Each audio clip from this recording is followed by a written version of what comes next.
같이 읽습니다.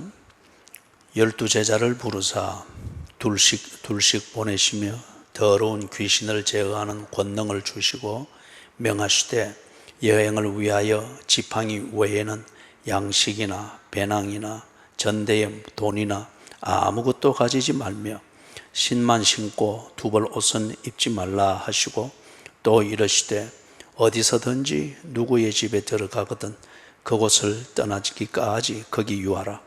어느 곳에서든지 너희를 영접하지 아니하고 너희 말을 듣지도 아니하거든 거기서 나갈 때에 발 아래 먼지를 떨어버려 그들에게 증거를 삼으라 하시니 제자들이 나가서 회개하라 전파하고 많은 귀신을 쫓아내며 많은 병자에게 기름을 발라 고치더라.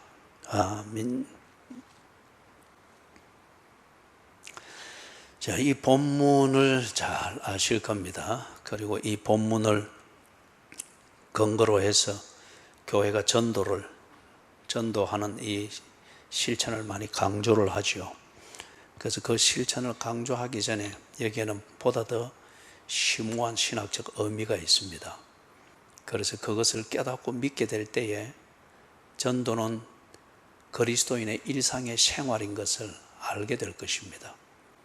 그리고 그리스도인의 삶이 예수 그리스도께서 하신 말씀에 순종하는 그것이 일상인 것을 알면은 그러면 그 일상의 삶으로서의 전도는 그러면 다른 게 아니라 내가 본 예수, 경험한 예수, 지금 나와 함께 동행하고 있는 예수를 보여주고 가르쳐주고 그 다음에 그 예수 때문에 내가 이렇게 산다고 하는 것을 실제 삶을 나누는 것, 그게 전도죠. 그게 정인이고. 그렇죠? 자, 그래서 우리 이 본문이 제자들에게 그리고 이것을 읽고 있는 이 그리스도인들에게 무엇을 깨닫기를 원하는지 그 믿음의 내용, 그걸 먼저 좀 쭉 살펴보도록 하겠습니다. 먼저 이 본문이 위치한 이 지금 흐름 속에서 이 본문이 위치한 위치가 아주 중요한 그 메시지를 암시하고 있습니다. 간단하게 보면은 그 앞뒤 문맥을 통해서 이제 이런 걸 보고 크게 큰 문맥 읽기라고 합니다. 예? 이게 그냥 이바구처럼 뭐 생각나는 대로 한 가지 이야기하고 또 적극적으로 생각나면 저 이야기하고 그게 성경이 아니거든요. 예수님의 일생이라는 이 구조 속에서 이 복음이 증거되어져서 너희에게 영생이 있음을 알게 하려 함이노라, 이 목적을 위해서 성경이 기록되었잖아요. 그죠? 그러면 예수님의 일생 중에서 이 목적에 필요한 부분들이 딱 정리가 돼서 그렇게 우리 성경에 기록이 되어 있는 겁니다. 그러면은 이것을 증거함을 통해서 너희에게 영생이 있음을, 예수가 하나님의 아들이시고 그리고 그를 믿는 너희에게 영생이 있음을 알게 하려 함이니라. 그러면 이걸 알게 하기 위하여서 이 지금 복음서의 내용들이 거기에 관련되어진 내용이 그리고 그 목적을 이루는데 필요한 구조로 딱 정리가 되어 있는 것을 알 수 있겠죠. 그렇기 때문에 이걸 알 수 있다고 하면은 성경을 쭉 읽을 때에 이 흘러가는, 우리가 좀 어려운 표현으로 스토리 라인이라고 합니다. 얘기의 전체 줄거리가 어떻게 구성이 되고 어떻게 흘러가는지 이걸 이해하면서 읽으면은 그 구조를 알면은 문맥 읽기를 하는 데 있어서 기본적인 준비가 됩니다. 요 얘기가 있었지, 요 얘기 끝에 이런 일이 또 전개가 됐지, 그죠? 그런데 이런 일이 전개가 된 뒤에 이런 일이 일어나더라. 요 전체 흐름을 알고 있으면은 이와 같은 예수님이 제자들을 파송하는 이 얘기가 무단히 나온 건 아닐 거잖아요. 그죠? 무단히 나온 건 아니고 또 이 사건 하나를 영웅담 이야기하듯이 전설 따라 삼천리 뭐 그런 이야기 해주듯이 해서 또 이거 읽으면 감동받게 하고 뭐 그렇게 하고자 이게 성경이 이렇게 기록이 된 게 아니단 말이에요. 그죠? 그러면은 분명히 이거는 5장에 보면은 예수님이 아주 위대한 일을 이루죠. 그래서 5장에서는 세 가지 중요한 이적과 표적을 행하지 않습니까? 5장 1절에서 처음에 행하시던 그 기적은, 이적과 표적은 뭐였습니까? 거라사인 땅에 가서 귀신 들린 자를 고치십니다. 그러면 거라사인 땅은 갈릴리 동편에 있는 이방인들의 땅입니다. 그래서 이 귀신 들린 자를 고치고 난 뒤에 이것을 목격한 사람들이 놀랬다고 했죠. 예수님을 통해서 나타나는 하나님 나라를 어렴풋이 보면서 놀랬다고 했습니다. 그게 20장입니까? 20절, 5장 20절. 그가 가서 예수께서 자기에게 어떻게 큰 일을 행하셨는지를 데가볼리, 거라사인 땅에 있는 10개의 성읍, 거기에 가서 전파하니까 듣는 모든 사람들이 놀랍게 여기더라. 그 다음 예수님이 하신 게 12혈루증을 앓던 여인을 고치셨죠. 온전히 회복을 시켰습니다. 이걸 하고 난 뒤에, 이거는 지금 유대인 땅이에요. 갈릴리 서쪽편, 유대인들이 밀집해서 거주하는 지역에서 하나님의 백성이라 자부하고 있는 이 유대인들 앞에서 예수님이 그들이 기다리는 하나님 나라의 실제가 뭔가를 12해 혈루증을 앓는 이 여인을 그들 눈앞에서 고치는 걸 통해서 보게 했습니다. 그 다음에 두 번째 이적이 바로 따라 일어났죠. 회당장 야이로의 딸을, 죽은 딸을 살리셨습니다. 그죠? 죽은 딸을 살리셨습니다. 그러니까 사람들이 5장 42절에 소녀가 곧 일어나서 걸으니 나이가 12살이라 사람들이 곧 크게 놀라고 놀라거늘. 자, 이게 아주 심오하죠. 5장에서 이 세 가지의 위대한 이적과 표적이 되는 이 기적의 사건을, 예수님이 하신 사건을 쫙 보여주면서, 그런데 한 가지 큰 이적과 표적은 이방인들의 땅, 귀신 아니면 믿지 않는 그 이방인들의 땅에 가가지고 예수님이 이 일을 행하실 때 이방인들이 다 놀랬습니다. 믿었다는 말은 아니에요. 놀래고 눈이 번쩍 뜨여 있습니다. 그 다음에 반대편 서쪽으로 건너와가지고 예수님께서 두 가지 연거푸 이 이적을 행하셨죠. 그리고 이걸 보면서 유대인들이 예수님을 보면서 놀랬습니다. 그들은 여전히 메시아를 기다리고 있고 나사렛에서 무슨 선한 것이 나겠나 라고 하면서 그들의 유대교적 선입관과 유대교적 그 독단적인 그 신학적 입장을 절대 굽히지 않았는데, 지금 예수님의 이 두 가지 이적을 보면서 그들이 크게 놀랐습니다. 메시아가 온다 해도 저 이상으로 더 무언가는 못할 것이다, 이렇게 생각하게 됐습니다. 자, 그런데 예수님이 이걸 하고 난 다음에 우리가 상식적으로 생각할 때는 당연히 예수님을 가장 많이 알고 가장 친숙하기 때문에 예수님을 당연히 인정할 수밖에 없을 것이라고 여기는 그 사람들이 있는 고향으로 갔습니다. 그런데 놀랍게도 고향에 갔는데 인간적으로는 예수님을 많이 알고 아주 친숙하지만은 그 친숙함이 예수님을 결정적으로 믿는 데 있어서는 결정적인 방해가 되었습니다. 그렇죠? 자기들은 다 알고 있고 이미 예수님과 친숙하다. 그렇기 때문에 예수님과의 관계에서 자기들은 가질 것 다 가지고 교제할 것 다 완비되었다라고 생각을 하는 거죠. 그렇기 때문에 그 이상 벗어나는 예수가 메시아이시며 예수 안에서 하나님 나라가 그들 가운데 왔다 하는 이 말을 그들은 들을 수도 없고 인정할 수도 없었어요.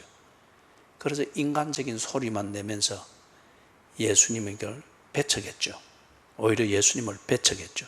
자, 그러면 앞에서는 5장에서는 이 세 가지의 기적을 통해서, 이적과 표적을 통해서 예수님이 놀라움의 대상이 되고 예수님을 다시 그들이 주목하게 됐습니다. 그런데 실상은 예수를 인정할 수밖에 없다고 여겨지는 그 고향 땅에 갔을 때 유대인들의 실제적인 태도는 뭡니까? 자기들의 선입관과 자기들 스스로 가지고 있는 이 다 종교적 신념은 절대 벗어나지를 못하는 거예요. 그래서 예수를 배척했습니다. 배척했습니다. 웃기는 소리 하지 마라. 우리가 니를 잘 알고 있는데 왜 그런 장난을 치나? 그리고 그 앞에 사건에서는 예수님의 가족들은 예수님을 어떻게 했습니까? 마가복음 3장입니까? 거기 보면은 자기 형이 미쳤다라고 해서 설교하고 가르치고 있는 예수님을 끌어내려고 왔잖아요. 동네 망신살 시킨다고. 거기에 한편 그들이 예수를 자기 방식대로 많이 알고 있고 그것에 관해서는 아주 친숙하기 때문에 예수님이 메시아로서 활동하고 있고 하나님 나라를 보여주고 있는 이것에 대해서 그들은 오히려 예수를 미쳤다고 하면서 창피스럽게 여겼단 말이에요. 자, 여기에 딱 있는 반면에 오늘 우리가 읽은 본문 그 다음에 나오게 되는 것, 다음 수요일날 우리가 하게 될 것 같은데 14절에서 보면은 14절에서부터 29절 여기에는 어떤 얘기가 나오는가 하면 세례 요한이 죽습니다. 왜 죽는가? 세례 요한이 하나님의 법에 근거해서 그 헤롯 왕이 몹쓸 짓을 했다고 그래서 여우라고 그렇게 바로 지적을 했죠. 그렇게 하니까 이 사람이 세례 요한을 결국에는 죽였습니다. 세례 요한을 선지자로 여기고 하나님의 말씀을 전한다고 사람들이 여기고 있고 이 헤롯 왕도 그렇게 두려움이 한편 있었는데 그러나 더 이상 헤롯이 말을 하지 못하고 사역을 못하도록 죽여버렸습니다. 자, 여러분 그러면 딱 샌드위치가 된 게 보여요?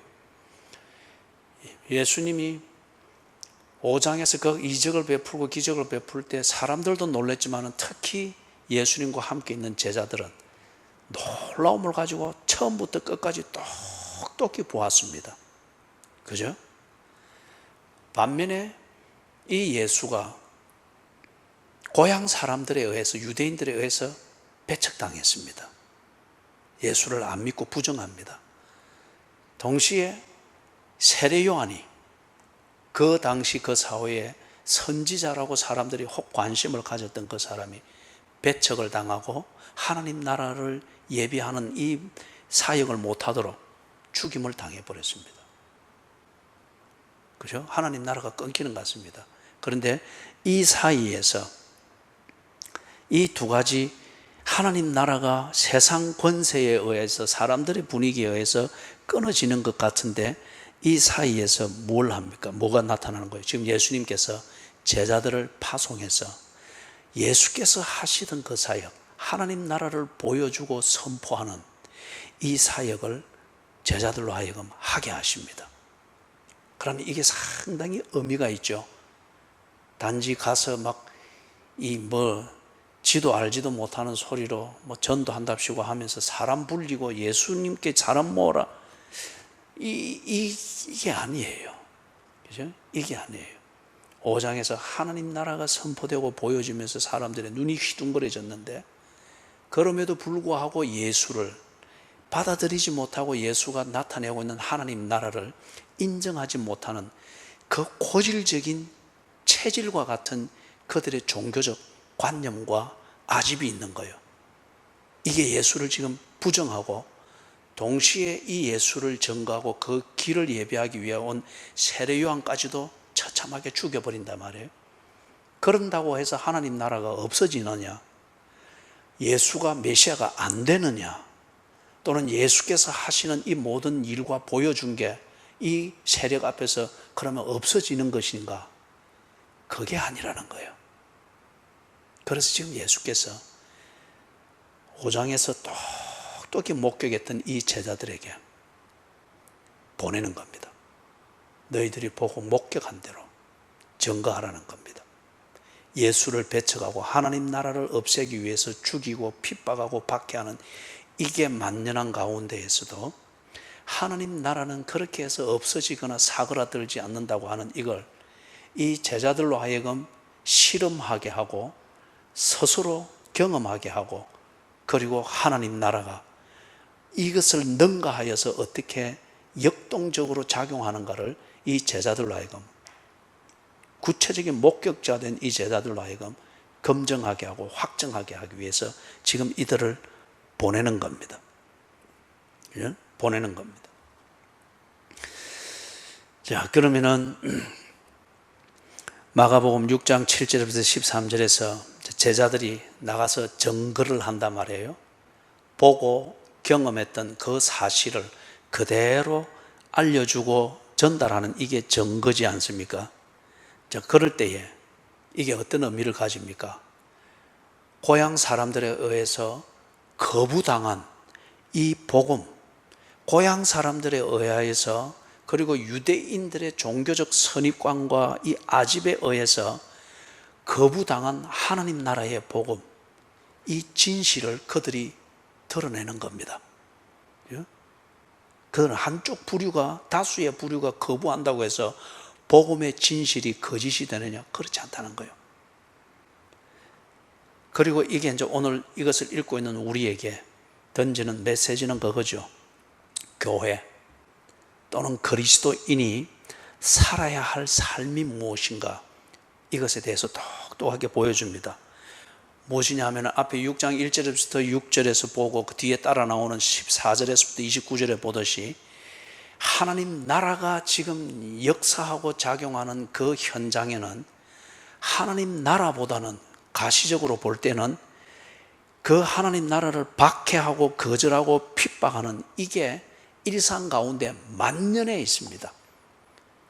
그래서 하나님 나라, 예수를 부정하고 그것을 거부하는 것이 정당한 삶이고 상식적인 삶인 것처럼 여겨질 정도로 그게 만연해 있단 말이에요. 그러면 그런 가운데에 교회가 있습니다. 그런 가운데에 그리스도인이 일상생활을 하고 있습니다. 그럴 때에 그리스도인들이 또는 교회가 그렇게 핍박하고 박해하고 거짓으로 그렇게 막 엄해하고 하는 그게 상식처럼 되어 있는 그 사회에서 그렇게 편성해서 사는 것이 그리스도인의 삶이 아니라는 거예요. 지금 이 제자들이 나아가서 자기들이 보고 목격했던 바를 똑똑히 증거하듯이 그리스도인이 하나님을 배우고 하나님을 보고 경험하고 그리고 확정한 하나님의 약속에 근거해서 그 사회 속에서 그렇게 일상생활을 살아가는 것, 이게 그리스도인의 삶이라는 겁니다. 그게 정인된 삶이기도 하고. 자, 이걸 조금 더 구체적으로 살펴보십시다. 7절에 보니까 예수께서 제자들을 부르셨죠. 제자들을 부르시는 이것은 앞에서 1절에서부터 6절에 예수님이 보기 좋게 겁을 당했잖아요. 그 다음에 인간적으로 볼 때는 체면 확 구겼잖아요. 저가 예수님에 대해서 많이 알고 있고 경험하고 있다는 이 지식을 가지고 그들은 예수를 미친 사람처럼 취급했고, 네가 객지생활 많이 갔다 오더만 와 이리 됐노? 꼭 잘 알고 있고 친숙한 목수 아들처럼 대했단 말이에요. 이것에 대해서 제자들이 보고서 5장에서는 놀라운 일을 목격했는데 지금 6장 1절에서부터 6절에서는 한 목수의 아들, 나사렛에서 동네 사람들과 친숙할 때 동네 어른들로부터 취급을 받을 수 있는 평범한 한 청년으로 취급을 받을 때 제자들이 혼돈이 있을 수 있단 말이에요. 그죠? 그래서 예수님이 제자들을 불렀습니다. 제자들을 불렀습니다. 그 혼돈에서 빠지기 위해서. 그래서 둘씩 보냈다. 그렇게 합니다. 그래서 보내는 이유는 더러운 귀신을 제거하는 권능을 주시고 보냈다고 했는데 왜 둘씩 짝을 지어서 보냈을까요? 각자 보내도 가도 갈 수가 있을 텐데 왜 둘씩 그렇게 짝을 지어서 보내셨는가? 여기에는 큰 의미가 있습니다. 먼저는 우리가 전도서 3장입니까? 거기 보면은 3장입니까? 5장입니까? 거기 보면은 한 사람은 외롭고 또 한 사람은 모든 것에 대해서도 약해서 질 수밖에 없다 그러죠. 왜냐? 넘어져도 일으킬 줄 동무가 없으니까. 그런데 두 사람이면은 능히 이긴다고 했죠. 한 명이 넘어지면은 다른 한 사람이 일으켜주고, 그죠? 이것이 있습니다. 그 다음에 또 유대인의 율법에서 볼 때 우리가 신명기 15장에서 했죠. 이스라엘 진영에서 다른 종교를 끌어들이거나 다른 신을 섬기는 이 종교 행위를 하거나 퍼뜨리는 자는 가증한 악을 저지르는 자라 하여서 돌로 쳐 죽일 것을 말했죠. 그래서 이 재판을 하기 위해서 몇 사람의 증인이 필요하다고 했습니까? 그렇죠. 두세 사람이 필요하다고 그랬죠. 그렇기 때문에 여기 둘씩 짝을 지어 보낼 때에 그들이 목격한 사실을 증언할 때에 한 사람이 하면은 지어낸 것으로서 오해받을 수 있습니다. 그렇기 때문에 유대인들의 이 율법적 사고방식, 사법적 사고방식에서 두 명이 같은 사실을 증언을 하게 될 때 그것은 법적 효력이 있는 거예요. 그래서 지금 둘씩 짝을 지어서 보내는 것, 한 사람이 넘어지면 한 사람이 세워주고, 안전의 문제도 있거니와 증언을 할 때에 말주변이 없는 사람은 모세처럼 버벅거릴 수 있잖아요. 그럴 때에 엉뚱하게 들릴 수 있으니 아론처럼 말을 잘하는 사람이 그것을 다듬어 줄 수가 있어서 정언이 사실대로 될 수 있도록 하고자 하는 이런 안전함이 있고, 유대인들의 율법적 사고방식에서 한 명의 말은 아무리 듣기에 좋고 감동적이어도 지어낸 얘기일 수 있으니까, 어쩌면 그렇기 때문에 예수님의 설교가 그렇게 감동적일지라도 그들이 그냥 분위기로만 감동하고 사실로는 인정하지 아니하려고 했던 것도 그런 게 작용을 할 수가 있겠죠. 그래서 예수님께서 둘씩 짝을 지었습니다. 그리고 보내는데, 여기 보내시며 하는 이게 사도라고 하는 이 말의 어원입니다. 이게 보내시며 하는 이것에 원래 이 신약 성경을 기록한 원어인 헬라어, 이것을 볼 때 아포스텔레인 이렇게 되어 있습니다. 동사형으로 되어 있는데 이걸 이제 명사형으로 고쳐서 영어로 정착된 게 아포슬, 그죠? 그래서 아포슬, 이게 우리말로 번역이 된 게 사도예요. 사도. 그래서 한문을 풀이해도 뭡니까? 보냄을 받은 자라, 그 말입니다. 그래서 이 사도라고 하는 말의 어원은 여기서 나왔습니다. 보내시며. 그렇기 때문에 신학적으로 사도성의 근거를, 기준을 말할 때에 예수님으로부터 보냄을 받았느냐, 그리고 예수님이 하는 일을 직접 목격했느냐, 그리고 예수님으로부터 배웠느냐, 이것을 강조하는 이유가 거기에 있습니다. 자, 보내는데, 그런데 재밌는 거는 여러분이 한번 상상해 볼 수 있어요. 둘씩 짝을 지을 때 예수님이 어떤 기준으로 짝을 지었을까? 베드로하고 짝할 사람 하면 누가 손들었겠어요? 그 다음에 야고보나 요한하고 짝할 사람 하면 누가 손들었겠어요? 베드로는 이 항상 보면 다혈질이니까 같이 있기가 참 뭔가 진지한 일을 하기가 힘들 거예요. 야고보나 요한은 이 아주 질투심이 많고 속 계산이 많으니까 이거 참 같이 또 다니기가 피곤할 거예요. 그 다음에 문제는 가룟 유다와 짝할 사람 하면 누가 손을 들었겠어요?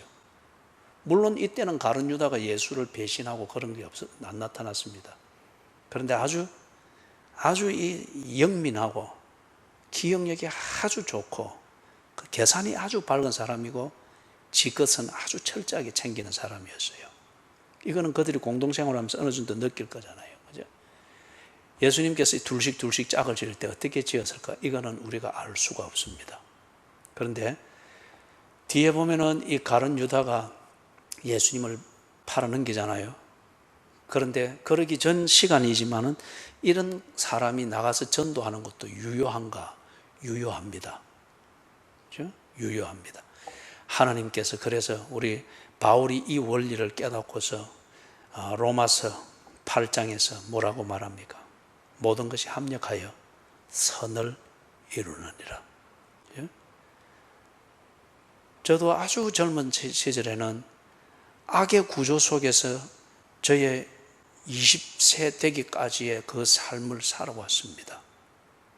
그리고 20대 때 진정 거듭나고 25세 때 내 진로를 결정하면서 하나님을 구체적으로 만나는 인격적 이 헌신과 하나님과의 만남이 있고 난 뒤에, 그때에는 20세 되기 전까지의 그 비행 청소년들의 하는 이 경험들을 했던 이게 뭔가 주를 섬기고 사람을 이해하고 비슷한 또래의 젊은이들을 이해를 하고 하는데 그게 하나의 자원이 됐습니다.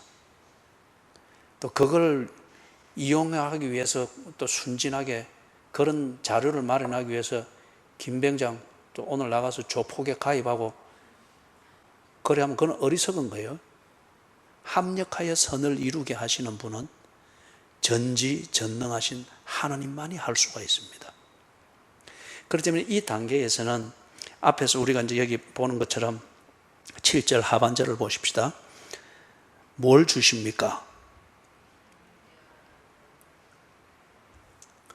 권능을 주셨죠. 귀신을 제어하는 권능을 주셨습니다. 그렇기 때문에 이때에 이 권능을 가지고 이들이 나가서 지금 복음을 전하고 한단 말이에요.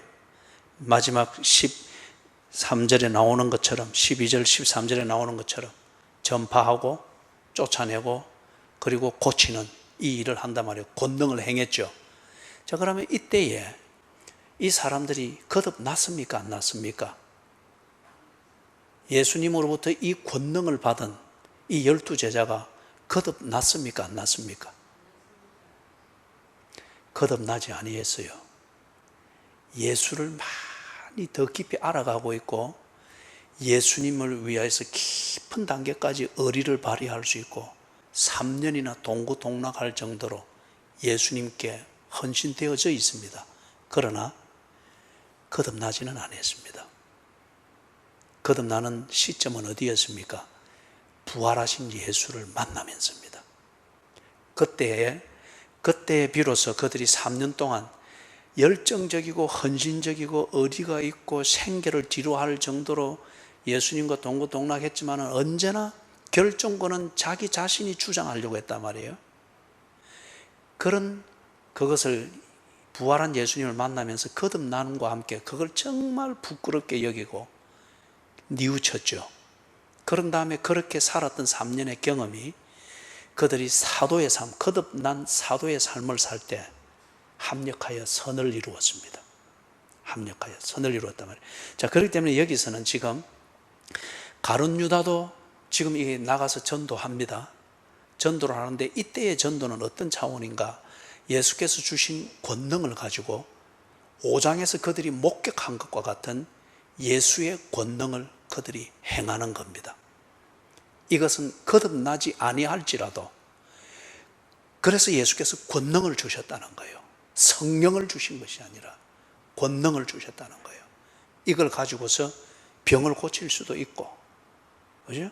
귀신을 쫓아낼 수도 있고, 그렇게 할 수 있는 거예요.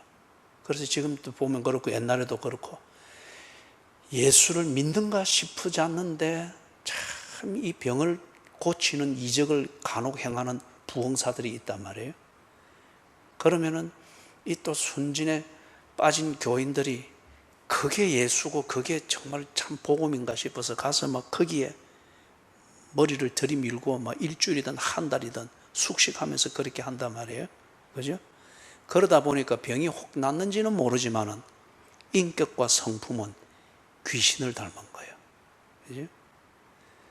기적이라고 하는 이 사건이 신앙 자체를 말하는 게 아니에요. 그죠? 5장에서 얼마나 예수님이 이 이적과 표적을 행했어요. 자, 그런 다음에 이 예수님께서 이 제자들에게 귀신을 제어하는 권능을 주셔서 5장에서 보았던 그들이 놀랬던 것은 그 이적의 현상을 보면서 놀랬지 그 이적을 행하고 계시는 예수의 실체, 하나님 나라를 보고 하나님 자녀가 되는 이 신분을 가지면서 거룩한 놀람은 아니었거든요. 그러나 그렇게 놀라면서 예수께 몰입하게 되는 이걸 통해서 예수의 존재의 상당한 부분은 그들이 나타낼 수 있는 거죠. 그렇기 때문에 이 권능을 가지고 나가서 이 권능을 행한 가룟 유다의 전도는 그 차원에서는 유효한 겁니다. 그죠? 합력하여 선을 이루시는 하나님께서. 그 다음에 8절 9절에서는 보니까 예수님이 명하시는데 이게 참 피곤하게 만드십니다. 그죠? 명하시되 여행을 위하여 지팡이 외에는 양식이나 배낭이나 전대의 돈이나 아무것도 가지지 말며 신만 신고 두벌 옷도 입지 말라. 권능을 주시고 지금 예수님을 증거하는 이 일을 위해서 나가게 하시면서 먹고 살 준비는 전혀 해주지 않습니다. 오히려 먹고 살기가 위기를 느낄 어떤 그런 채비를 지금 하게 하셔서 보낸단 말이에요. 그죠? 자, 그러면 거기서 한 가지를 오래 잡아 보십시다. 8절, 9절을 볼 때에 그들이 가져갈 수 있는 것은 무엇입니까? 지팡이. 그 다음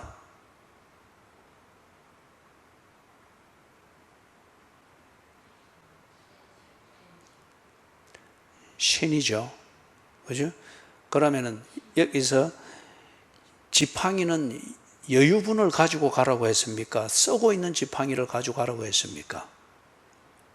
이것은 썩어 있는 지팡이입니다. 그 이유는 9절에서 신만 신고, 이것도 신고 있는 신발입니다. 그죠? 다른 여유분을 가지고 가지 말라는 거예요. 이것이 이렇게 여러분이 이해가 되어야 마태복음, 누가복음에서 이 똑같은 기사를 말하고 있잖아요. 거기에서 말하는 지팡이와 신발에 대한 그 언급과 표현은 모순되게 되어 있거든요. 그죠? 모순되게 되어 있단 말이에요. 그래서 그것에 대해서 여러분이 헷갈리지 않습니다.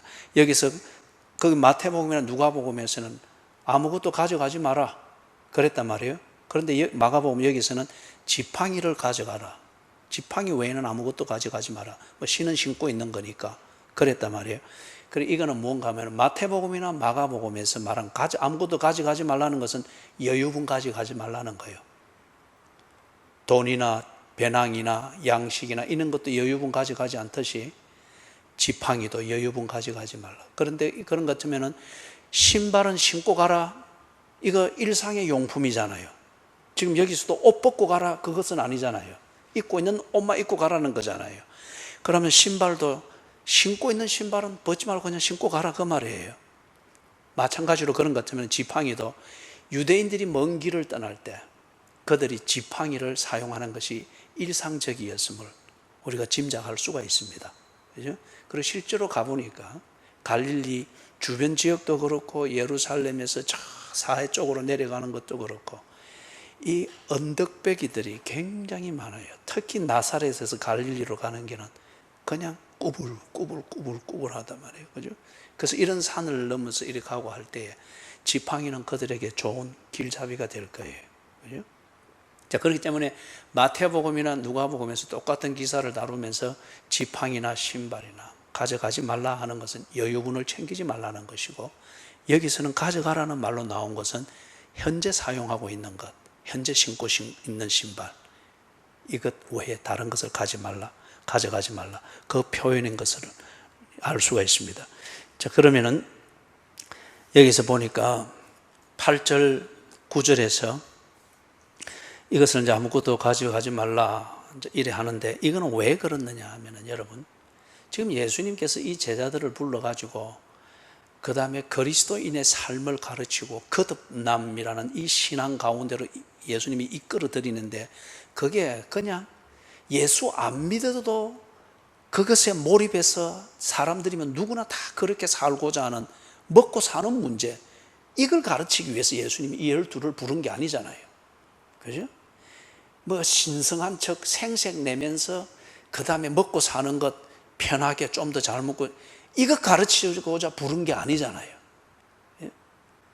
하나님 나라를 보게 하고 하나님 나라의 백성으로서 사는 것이 무엇인가를 지금 예수님이 조금씩 가르쳐 나가고 있는 겁니다. 이들이 이해할 수 있도록. 그러면 지금 8절 9절에서 예수님이 이렇게 이들이 당황스러울 정도로 이 참 통상적이지 않는 이 조치를 하면서 이 훈련을 딱 시키는 것은 지금 초점이 어디가 있는 거예요? 정말 사람이 떡으로 사는지 하나님의 입에서 나오는 모든 말씀으로 사는지 실험해 보라는 거예요. 다른 말로 말하면은 이 제자들이 하나님을 신뢰하여 사는 삶을 연습하게 하는 겁니다. 그들이 5장에서 예수님이 하는 일을 보면서 놀랬잖아요. 그죠? 그런데 바로 그 뒤에 고향으로 가서 나사렛 사람들이 예수를 아주 무시하잖아요. 이 두 사이에서 이 사람들이 헷갈릴 거예요. 여기에 대해서 예수님이 딱 그들에게 결단해야 될 그 실마리를 만들어주고 있는 거예요. 하나님을 신뢰해봐라. 하나님이 살아계시면 너희들이 하나님을 신뢰할 때에 너희들이 굶지 아니할 거다.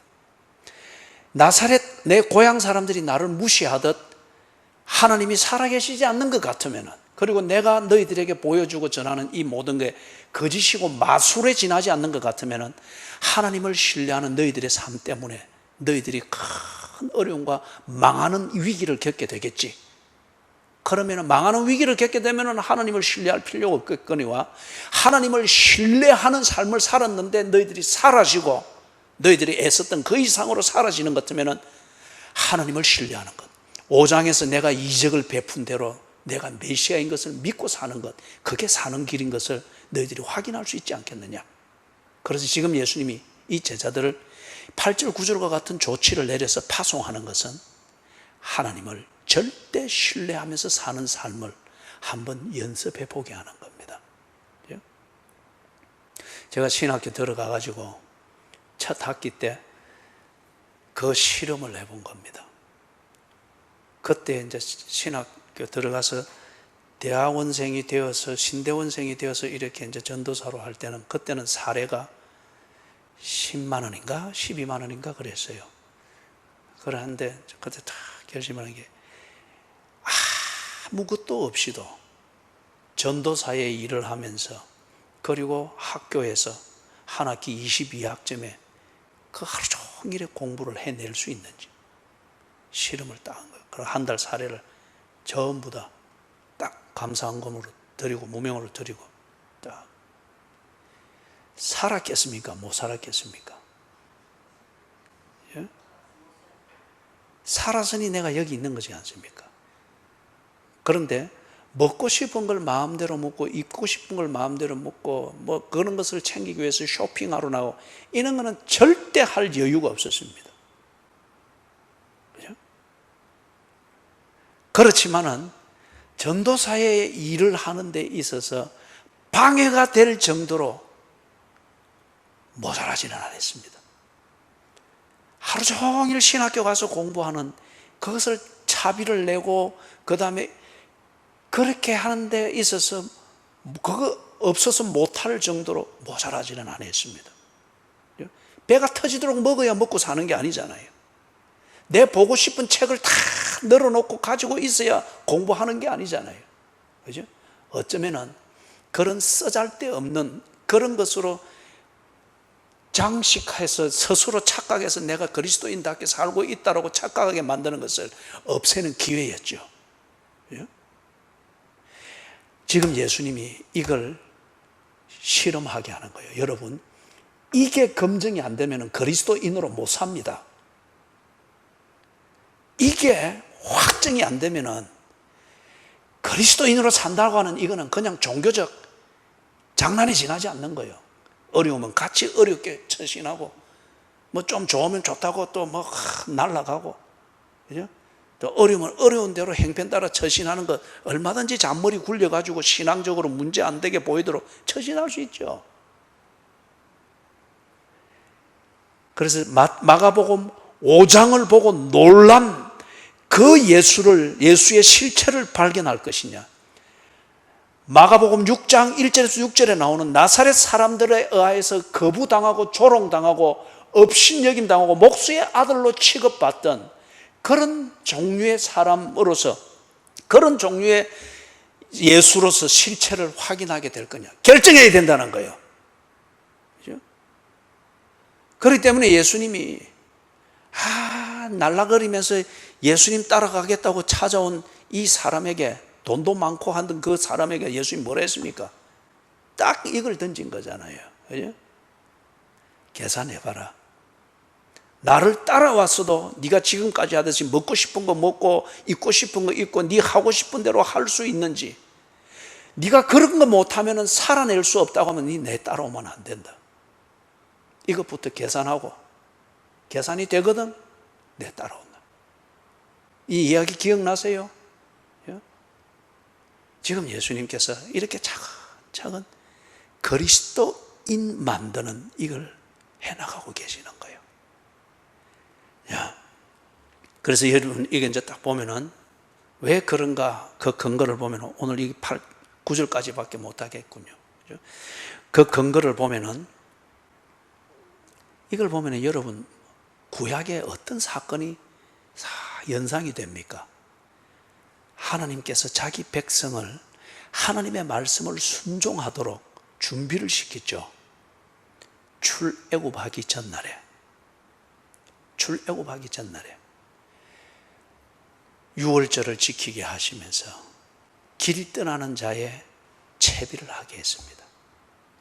하나님이 약속하셨고 그리고 하나님께서 그 약속을 이루기 위해서 일하신다고 하는 것을 모세를 통하여 그들이 들었고 그리고 확인을 했고 믿어졌습니다.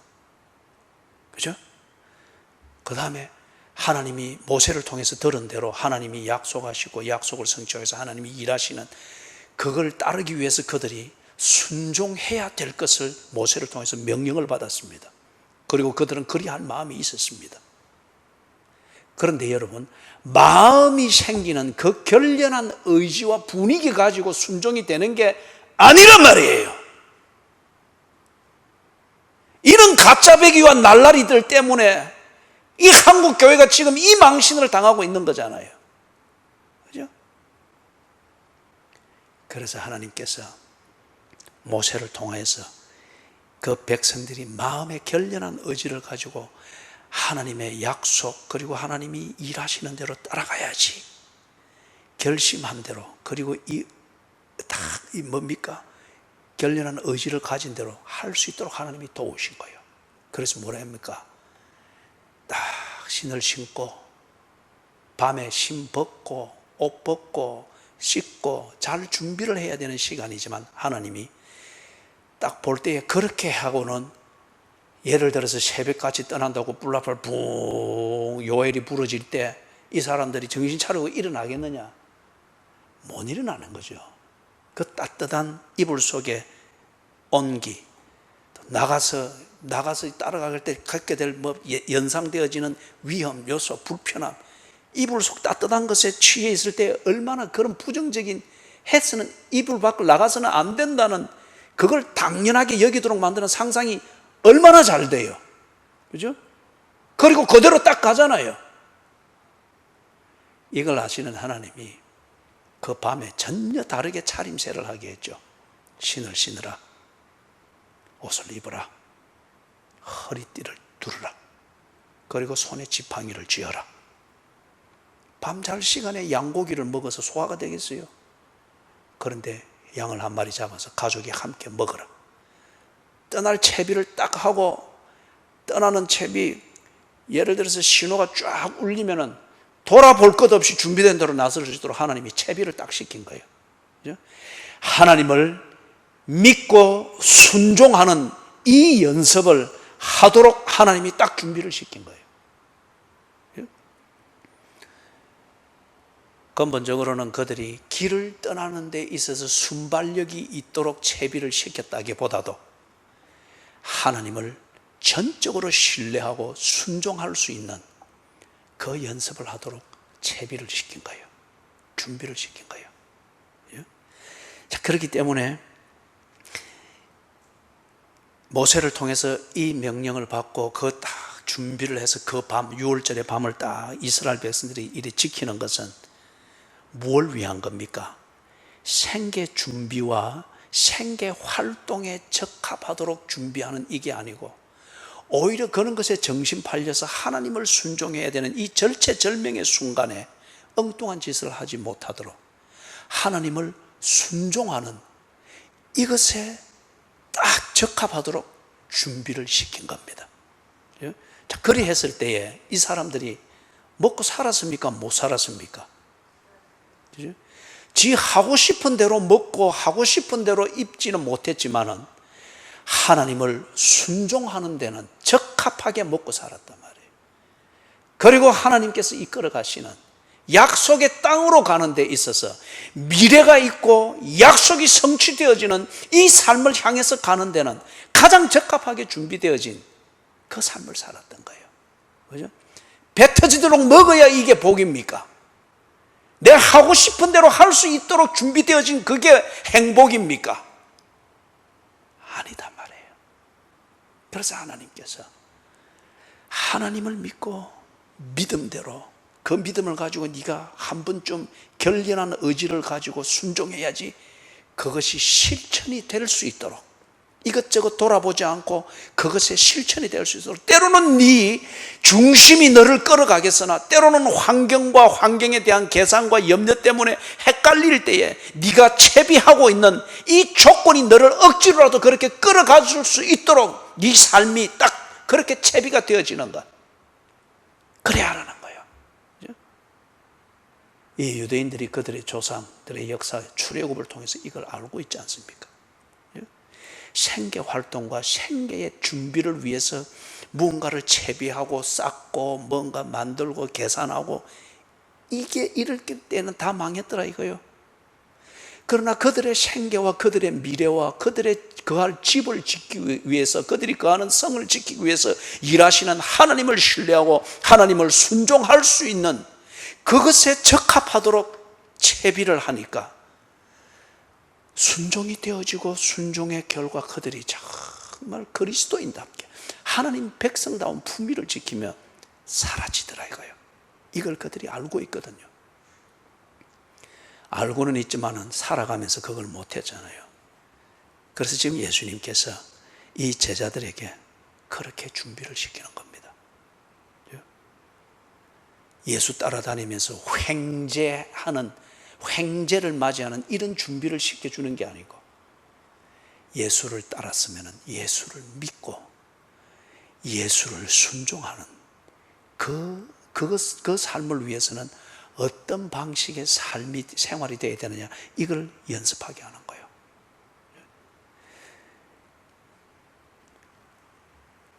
그래서 9절에서 보니까 신만 신고 두 벌 옷도 입지 말라 하시고, 자 이렇게 되어 있습니다. 자, 우리 10절 11절 좀 더 하도록 하십시다. 온라인에서 다들 보게 될 테니까 조금 이 부분까지 좀 하십시다. 10절 11절 같이 한번 읽어보겠습니다. 시작.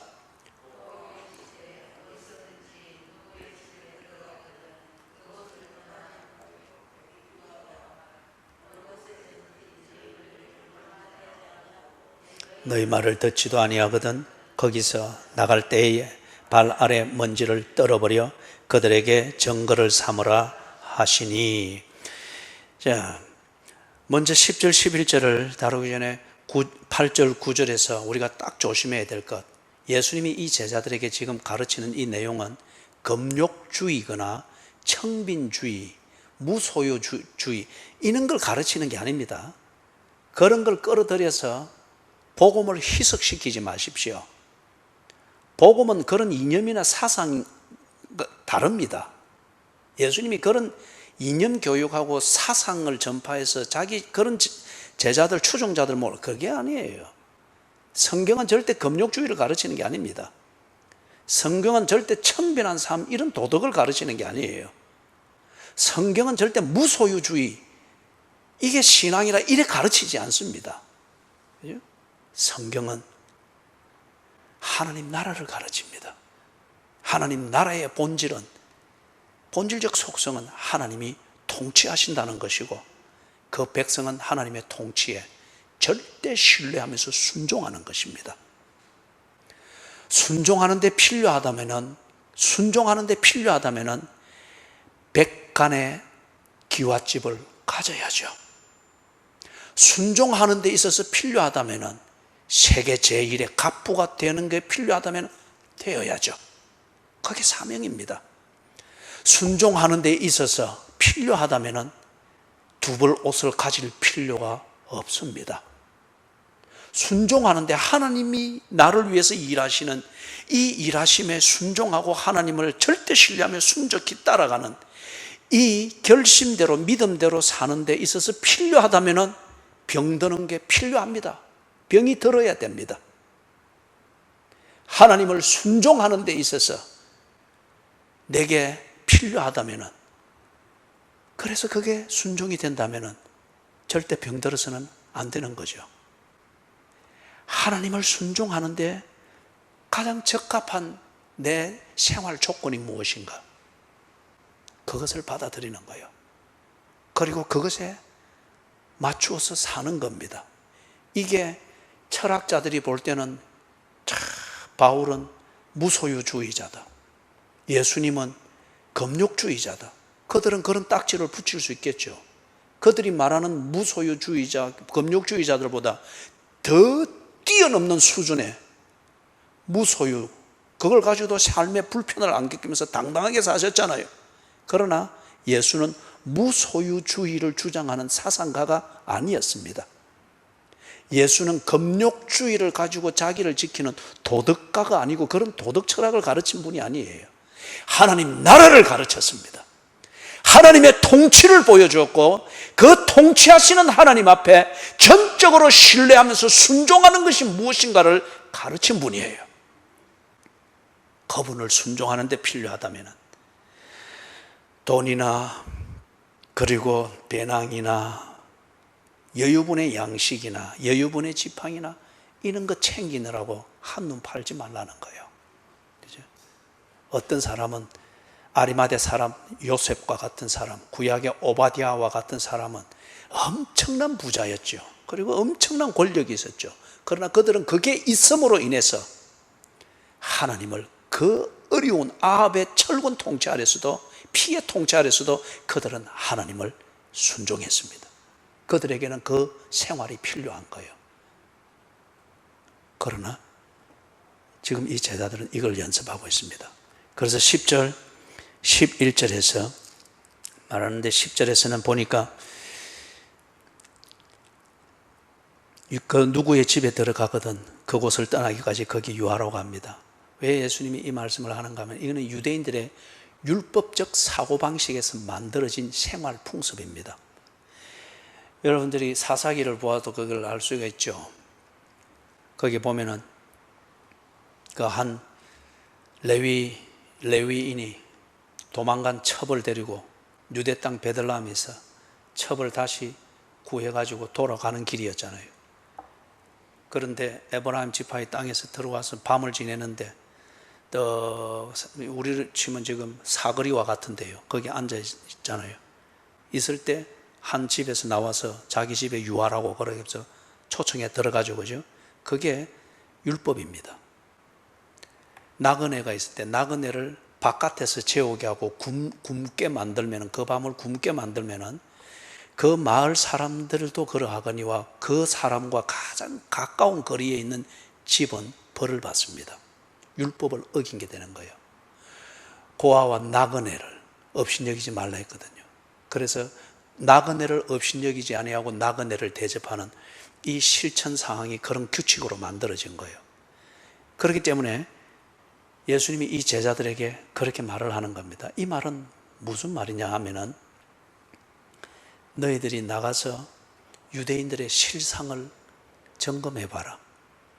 그들이 하나님의 백성이고 하나님을 믿는다고 하는데 정말 하나님을 믿고 신뢰하는 것 같으면은 그들이 하나님의 율법이라고 하여서 정한 이 규칙, 나그네를 대접하는 걸 이걸 잘 하지 않겠느냐. 그런데 만약에 그들이 이걸 잘 하지 않고 이게 지금 행해지지 않는다고 하면은 그들이 정한 규칙, 하나님의 말씀을 순종하는 것이라 해서 그들이 정한 규칙, 이걸 지키지 않는다고 하면은 그들은 하나님을 믿지 않는 거지 않느냐. 그들이 입으로는 하나님의 백성이라 말하지만은 그들이 주장하는 하나님을 신뢰하는 증거 중에 하나인 나그네를 대접하는 이걸 실천하지 않고 있다고 하면 그들은 하나님을 믿지 않는 거지 않느냐. 무슨 말인지 이해가 되세요? 지금 예수님이 제자들에게 이것을 딱 시키는 겁니다. 그 다음에 동시에 이 제자들의 입장에서는 이게 뭡니까? 하나님께서 그들을 먹이고 입히고 일하게 하신다, 환경을 준비하고 조성하시는 것을 믿게 하는 하나의 근거가 됩니다. 그죠? 근거가 됩니다. 자, 그래서 지금 나가서 누구 집이든지 거기 거하게 되거든 그 지역을 떠나기 전까지는 그 집에 머물러라. 유대인의 법의 풍습에 볼 때도 그리 할 권리가 있고, 그 다음에 동시에 그들의 입장에서는 하나님의 공급하심, 이것을 신뢰할 수 있는 조건이 되기 때문에 그렇게 하라는 거예요. 그런데 11절에서 그들이 영접하지 아니하거든, 영접하지 아니하는 이 일들이 일어나거든, 지금 뒤에 나오는 이 말처럼 말합니다. 영접하지도 아니하고 너희 말을 듣지도 아니하거든 거기서 나갈 때에 발 아래 먼지를 떨어버려 그들에게 증거를 삼으라 하시니, 이건 역시 유대인들의 율법입니다. 다시 말해서 그들의 율법을 지키고 실천하는 신앙생활, 이걸 율법대로 똑바로 순종하는 것을 바로 가르치고 안내하기 위해서 이런 규칙들을 정한 거예요. 정하는데 더러운 것을 만졌으면 그 사람은 정결케 하는 율법을 지키기 위해서 어떻게 해야 됩니까? 손을 씻어야 됩니다. 그 다음에 이방인이 거하는 곳, 이방인과 함께 먹는 것, 이걸 할 수 있습니까? 없습니까? 율법으로는 못하게 되어 있습니다. 왜 못하게 되어 있는가? 부정하다고 하여서. 부정하다고 하여서 못하게 되어 있습니다. 그렇기 때문에 그들이 이제 꼭 필요한 일을 위하여서 일상의 생활을 하는 가운데에 이방인이 있는 지역을 가게 될 수가 있어요. 그 다음에 이방인들과 더불어서 같은 땅을 밟을 수가 있어요. 그럴 때는 이 사람들이 그 일을 마치고 났을 때는 발에 신을 벗고 신발을 먼지를 떠는 이 의식을 합니다. 왜냐하면 나는 부정하지 않다는 거예요. 그리고 하나님의 선민으로서 거룩을 지킨다는 거예요. 그래서 부정한 이방인의 것이 내게 묻어올 수 없다는 거예요. 그것을 떨어버리는, 이게 그들의 율법이고 율법을 지키는 그들의 규칙이고 생활에 되어진 풍습이란 말이에요. 자, 그런데 여기에 11절에 보니까 어느 곳에서든지 너희를 영접하지 아니하고 너희 말을 듣지도 아니하거든. 이리 되면 일단 그들이, 유대인들이 첫 번째 풍습을 어겼죠. 그들이 하나님을 믿고 그래서 율법을 존중해서 하나님을 순종하는 것 같으면 율법적 규칙으로 만들어진 나그네를 대접하는 것, 나그네를 먹이고 재워서 보내는 것, 분명히 순종해야죠. 그런데 그들은 이걸 하지 않는단 말이에요. 그러면 이들은 말은 하나님을 순종한다 하지만은 실제적으로는 하나님을 순종하는 삶이 그들에게 없는 겁니다. 이걸 그들 스스로 보게 하라는 거예요. 그 다음에 제자들도 이것을 보고서 유대인들이 유대교에서 훈련된 대로 하고 있다고 해서 하나님의 백성이 된 것이 아닌 것을 너희들이 알아라는 거예요. 그리고 마가복음 5장에서 나오는 이적과 표적을 목격한 대로 하나님의 나라가 임했고 유대교가 아닌 예수 그리스도를 통해서 임한 것이 하나님 나라인 것을 너희들이 알고 전해라는 거예요. 그런 다음에 두 번째는 너희 말을 듣지 아니하거든 거기서 나갈 때에 발 아래 먼지를 떨어버려 그들에게 증거를 삼으라. 그것 때문에 무시를 당했고 그 다음에 너희들이 소외를 당했고 그 다음에 아주 무례하게 취급을 당했고 쫓겨난다 이런다고 해서 기죽지 마라. 그럴 수밖에 없는 거지 않냐. 그들이 하나님을 믿지 아니하니. 그런 반면에 그들이 하나님의 말씀이라고 하면서 순종에 생색내기 위해서 세운 규칙대로 너희들이 그들 앞에 보여주어라. 왜냐하면 이게 그들에게 있어서는 하나님의 뜻이고 하나님의 말씀이니까, 유대인들에게서는. 그래서 그들이 한 것이 어떤 짓인가를 그들이 믿고 있는 하나님의 율법의 기준 하에서 너희들이 직접 보여주어라. 그래서 발에 신을 벗어서 먼지를 떨어버리라. 그럼 이 말이 무슨 말이에요? 유대인들이 그 의식을 통해서 그들이 신앙적으로 해석하고 있듯이 너희들은 하나님을 믿지 않는 이방인과 같은 부정한 자들이라는 거예요.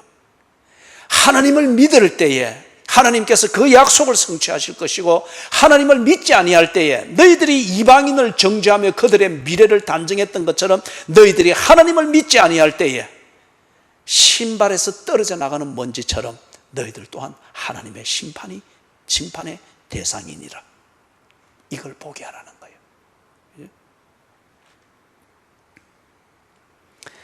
참 예수님께서 이들을 훈련시키시는 게 참 세밀하시죠. 12절 13절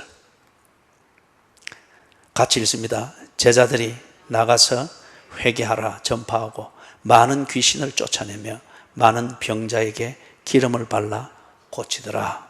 아멘.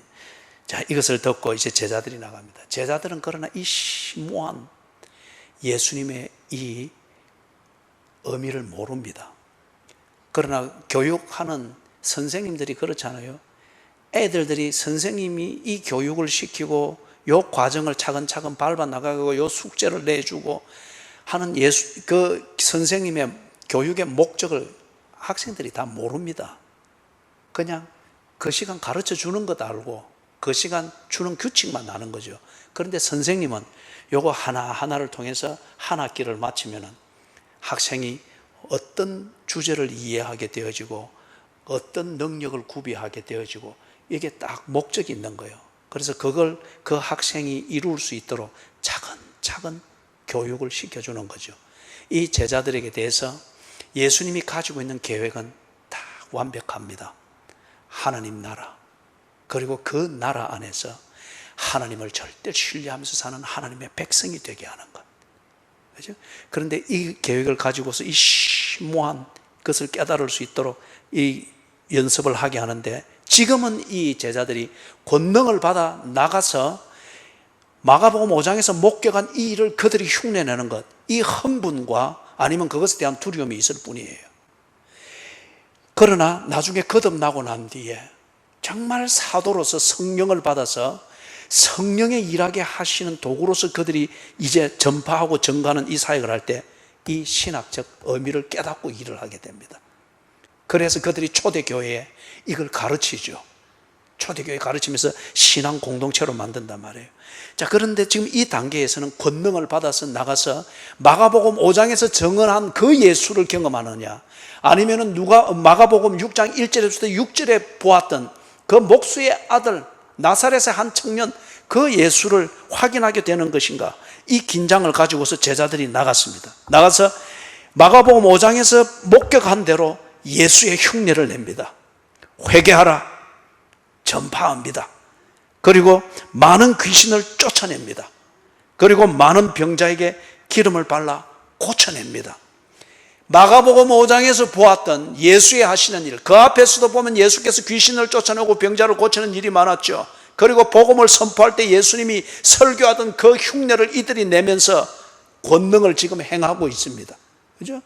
예수를 절대 믿어서가 아니에요. 지금 예수의 흉내를 내고 있습니다. 받은 권능을 가지고서 그렇게 하고 있습니다. 중요한 것은 12절 13절에서 이들은 결코 예수처럼 위대한 사람들은 아닙니다. 예수와 같은 존재가 아닙니다. 단지 뭐죠? 예수처럼 지금 전파하고 있고 예수가 하신 것처럼 그들이 귀신을 쫓아내고 있고 예수가 하신 것처럼 병자를 고치고 있습니다. 이 말에 여러분이 아주 주안점을 둬야 돼요. 예수가 하신 것처럼 전파하고 있고 예수가 하신 것처럼 귀신을 쫓아내고 있고 예수가 하신 것처럼 병자를 고치고 있습니다. 이들이 만약에 예수가 하시는 것을 목격하지 못했다면, 두 번째, 그리고 예수가 주신 권능을 받지 못했다고 하면 예수가 하신 것처럼 할 수가 없습니다. 이것은 지금 그들이 부활한 다음 거듭나고 나서 성령이 충만하여서 성령의 세례와 함께 성령의 충만을 받고서 예수께서 당부하신 이 일을 할 때처럼 그때와 같은 차원에서 지금 이 12절 13절을 이해해서는 안 돼요. 이들이 지금 예수를 믿기 때문에 이 일을 권능으로 행하는 것이 아닙니다. 예수께서 그들로 하여금 경험하게 하셨기 때문에, 그리고 경험할 수 있는 자원인 권능을 주셨기 때문에 예수가 그들이 보고 목격한 대로 예수가 하신 것처럼 흉내를 내고 있습니다. 이들은 절대 지금 예수와 같은 사람이 아니에요. 그리고 이들이 하는 것을 통해서 예수께서 변화를 시키고 만들었던 그 결과를 이들이 결코 만들어낼 수가 없습니다. 그렇기 때문에 어느 기도원 가서 뭐 병 낫는 경험을 했다, 어느 기도원 가서 방언 받았다, 뭐 어쩌고 하는데 인격이나 성품이나 신앙생활하는 내용 보면 꼭 귀신과 다를 바가 없단 말이에요. 몸에 병은 나왔지만 하는 사고방식이나 처신은 보면 꼭 중병 환자와 다를 바가 없단 말이에요. 그러나 예수는 그러지 않았잖아요. 예수가 고칠 때는 인격이 고쳐졌고 영혼이 고쳐졌습니다. 그런데 지금 이들은 그렇지 않고요. 그 다음에 한 가지 분명한 예는 병자를 고칠 때 어쨌죠? 많은 병자에게 뭘 발랐습니까? 그죠? 이 기름을 바르는 것은 뭔가 하면 그 당시의 민간요법입니다. 민간요법이에요. 그래서 그들이 유대교의 그걸 따라서 주문을 외우고 또는 성구를 외우고 기도도 하고 그래 했겠으나 거기에 어느 때부터인가 풍습이 들어온 게 거기에 감람유를 바르는 거예요. 병자에게 바르고 이렇게 하는 게 민간요법으로 그래 된 거예요. 예를 들면 우리나라도 이 병자들을 위해서 기도한다고 할 때 왜 병자들을 위해서 기도하는데 그 앞에서 자꾸 푸닥거리를 하고 난리를 치기냐 말이에요. 왜 그럼 또 꼭 그 병자를 고쳐 아니면 귀신을 쫓아내는데 왜 두드리 패고 그렇게 하느냐 말이에요. 그죠? 왜 그리고 또 꼭 병자를 위해서 병낫기를 위해서 기도한다면 목소리가 그리 커지고 막 똑같은 말을 반복해서 하고 시험이다 해서 하고 그러느냐 말이에요. 그죠? 그 다음에 이 또 병자를 위해서 기도한다 할 때 그 기도 받을 거라고 갈 때 왜 꼭 습관처럼 머리를 들이다 미느냐 말이에요. 이게 일종의 우리에게서 어느 때부터인가 형성되어 있는 문화입니다. 그죠? 이 당시에 예수님 당시에 이 유대인들에게 이게 하나의 민간요법으로 들어와 있었습니다. 그래서 그들이 유대교를 따라서 종교적 의식을 통해서 병 낫기를 위해서 뭘 하고 신방 가서 뭘 할 때 꼭 감람유를 발란 거예요. 그래서 제가 인도 거기 선교 현장에 이렇게 가서 한 마을에 교회를 짓기를 원한다는 거기에 있어서 거기 집회를 하러 갔습니다. 집회를 다 마치고 난 다음에 한 아주머니가 나왔는데 조그마한 병을 하나 들고 나온 거예요. 그리고는 꿇어 앉아서 병을 제 발 앞에 탁 놓고서는 기도해 달라는 거예요. 그런데 나는 그 풍습을 모르잖아요. 이 병을 왜 가지고 나왔는지. 그런데 옆에 따라갔던 피터 삼서 목사님이 그래요. 이거 인도 미신이라는 거예요. 이 기름을 가지고 목사에게든 힌두교 구루에게든 이걸 뭔가를 신비감을 이걸 받고 그러면 이 사람은 이걸 가지고 가서 병자들한테 가서 이걸 뿌려가지고 병 낫는 의식을 한다는 거예요. 예? 그래서 그 기름병을 탁 걷어 차버렸어요. 불쌍하고 자시고 할 필요가 없고 걷어 차버린 거예요. 예? 여기 지금 그 기름을 바르고 이것은 이걸 꼭 악하게 볼 필요는 없습니다. 그들에게 있어서 하나의 민간요법으로 정착되었고 하나의 의식처럼 된 거예요. 그래서 이 제자들은 그런 수단을 동원해야 병을 낫는 것. 병을 낫는 것은 예수님이 주신 권능 때문에 나은 겁니다. 그러나 그들은 여전히 사람으로서 이런 것들을 수단들을 의지했어요. 그러나 예수는 그러지 않았습니다. 낫는 결과가 달랐고 하시는 내용이 달랐고 이 제자들은 결코 예수와 같은 위대한 존재가 아니라 예수께서 훈련시키는 제자들이었을 뿐입니다. 그렇기 때문에 천주교에서 하듯이 베드로를 통해서 기도하고 또는 제자들의 이름과 그 성인의 이름을 빌려서 병 낫기를 원하고 그게 그러니 미신이잖아요.